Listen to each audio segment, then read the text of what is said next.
Welcome everyone, this is मन्नत official YouTube channel.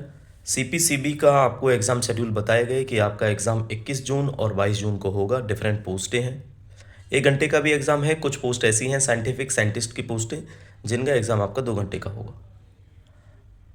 Last video में हमने आपको बताया था कि सिलेबस के बारे में बहुत जल्द आपको बताएंगे, तो बहुत जल्द ही हम बता रहे हैं आपको सिलेबस के बारे में। तो सिलेबस आप देख सकते हो। बेसिकली मन्नत ऑफिशियल यूट्यूब चैनल के माध्यम से हम आपको एलडीसी, यूडीसी, असिस्टेंट, एमटीएस का सिलेबस बताएंगे। बाकी अदर पोस्ट कोई है जो आप वीडियो को हमारे चैनल के थ्रू देखते हो, तो हमारे टेलीग्राम चैनल पर आप अदर पोस्टों का भी सिलेबस देख सकते हैं। तो कंटिन्यू करते हैं वीडियो को। छोटी सी वीडियो होगी, एग्जाम पैटर्न और सिलेबस के बारे में कंप्लीट इन्फॉर्मेशन आपको इसी वीडियो के अंदर मिल जाएगी। ठीक है बच्चों, चलो।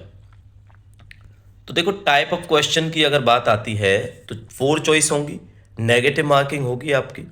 लेकिन ये साइंटिस्ट बी के लिए है, केवल नेगेटिव मार्किंग। तो बेसिकली नहीं बात करते इस टॉपिक पर। बाकी आप देखोगे तो कोई नेगेटिव मार्किंग नहीं होती है।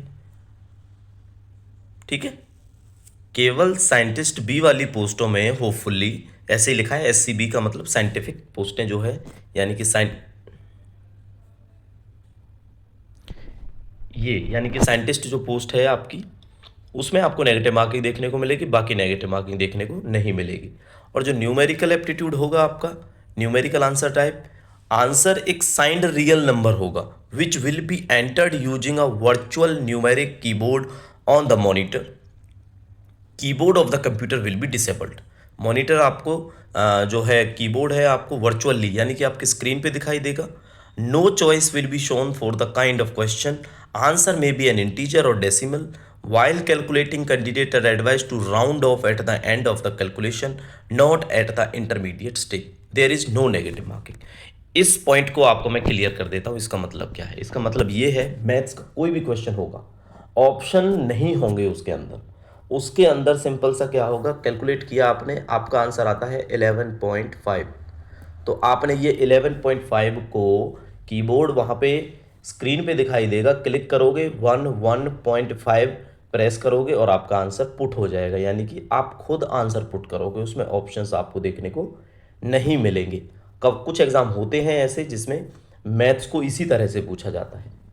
राउंड ऑफ का मतलब इनका ये है, अगर किसी का आंसर सपोज करो आप 15.379 आता है आपकी तरफ से, तो आपको उसको राउंड ऑफ करके ही लिखना है 15.38। ठीक है, ये है आपका राइट आंसर। तो राउंड ऑफ भी आपको करके लिखना है। नेगेटिव मार्किंग इस पॉइंट के अंदर नहीं रहती है केवल। हाँ चलो, यहाँ पे क्लियर हो गया आपका। साइंटिस्ट बी की पोस्ट में नेगेटिव मार्किंग है, बाकी किसी पोस्ट में नेगेटिव मार्किंग नहीं रहेगी। साइंटिस्ट बी को छोड़कर सारी की सारी पोस्टों का 1 घंटे का एग्जाम 50 नंबर का होगा केवल। ठीक है, और साइंटिस्ट बी का जो है 2 घंटे का होगा, वो 70 नंबर का होगा, वो 70 मार्क्स का होगा। आपका एलडीसी, यूडीसी, एमटीएस जो भी पोस्टें हैं साइंटिस्ट बी को छोड़कर, वो सारी की सारी आपकी 50 नंबर का पेपर होगा। ठीक है, चलो पैटर्न की बात करेंगे तो पैटर्न आपका साफ है, क्लियर है। यहाँ पे 20 नंबर का जनरल एप्टीट्यूड, 10 नंबर की इंग्लिश। सीपीसीबी के बारे में भी टॉपिक्स हैं, एनवायरमेंट साइंस, एनवायरमेंट जीके के बारे में, वो 20 नंबर का रहेगा। Subject relevant to essential qualification या मैथमेटिक्स, ये आपका 50 का रहेगा। ठीक है, अब आप ये देख रहे हो, ये तो 100 का हो गया, तो 50 और उसका कैसे बनेगा? तो डिस्क्लेमर में पढ़ लेते हैं। All post except scientist B, the computer based test will be in English language as well as Hindi translation version. In case of any dispute with the Hindi version, the English version shall prevail.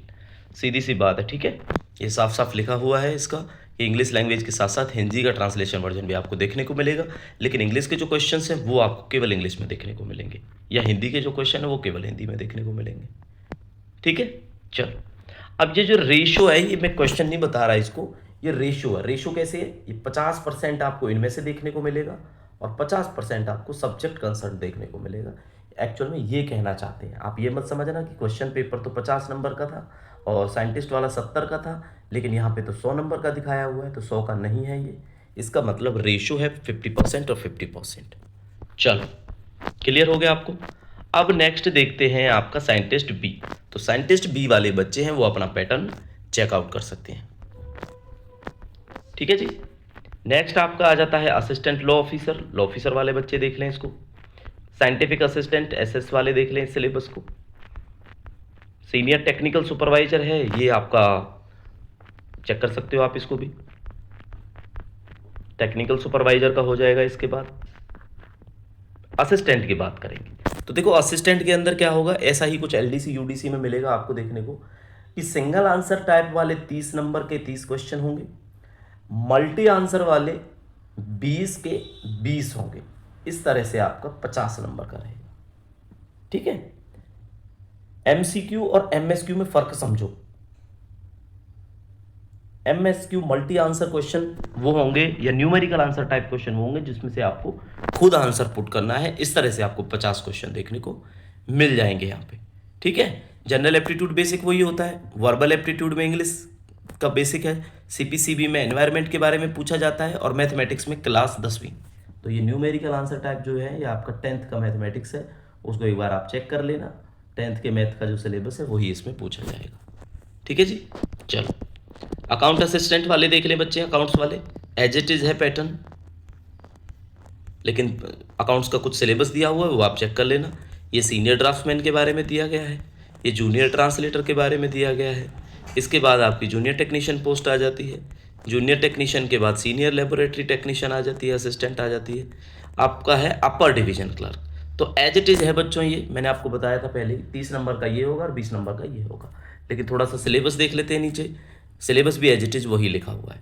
तो कहने का मतलब है UDC का paper और आपका जो इससे पहले हमने बताया था वो एज इट इज रहेगा, सेम होगा इनका। डाटा एंट्री ऑपरेटर के क्वेश्चन में देखोगे तो एज इट इज है, बिल्कुल सेम है डाटा एंट्री ऑपरेटर का भी, जो पोस्ट हमने आपको अभी बताई। स्टेनोग्राफर का भी वही है, 50 मार्क्स का है और सेम सिलेबस है। तो ये पोस्टें भले ही अलग अलग हैं, पेपर एक ही आने वाला है इनका।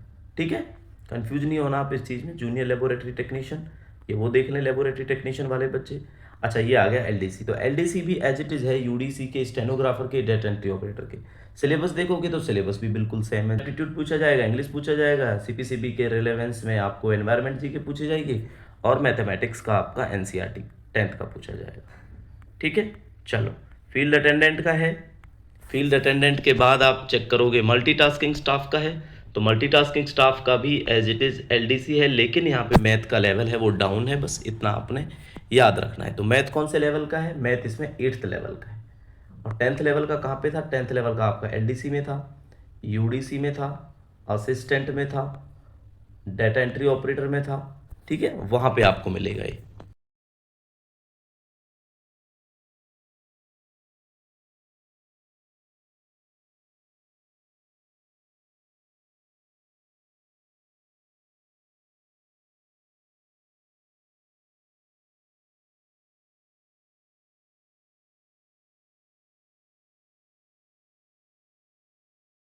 हाँ, ये आपका सिलेबस लास्ट है, यहाँ पे लास्ट में इंजीनियरिंग पोस्टों का दिया गया था। तो छोटी सी वीडियो है जिसमें आपको सिलेबस मिला। अब सिलेबस आपने, ये फाइल आपको चाहिए तो टेलीग्राम चैनल पर जाओ और ये सीपीसीबी सिलेबस के नाम से आपको पीडीएफ फाइल मिल जाएगी, वहाँ पे जाके आप इसको चेकआउट कर सकते हो। तो 21 जून 22 जून का एग्ज़ाम है, प्रिपरेशन करते रहो। इन्फॉर्मेशन के लिए मन्नत ऑफिशियल यूट्यूब चैनल को सब्सक्राइब कर लो। मिलते हैं नई इन्फॉर्मेशन नई वीडियो के साथ, तब तक के लिए thank you and see you soon.